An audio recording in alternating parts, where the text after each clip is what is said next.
Dear Srimati and Dr. Govindaraj Sethi, AG, Vasavi Charitable Trust wishes you a very happy marriage anniversary day. Many happy returns of the day.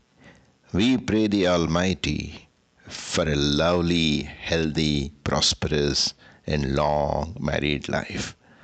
May Vasavi Mata shower her choicest blessings on you and on all your family members. God bless you. शतमानं भवति शतायुः पुरुषः शतेन्द्रिय आयुष्येवेन्द्रिये प्रतितिष्ठति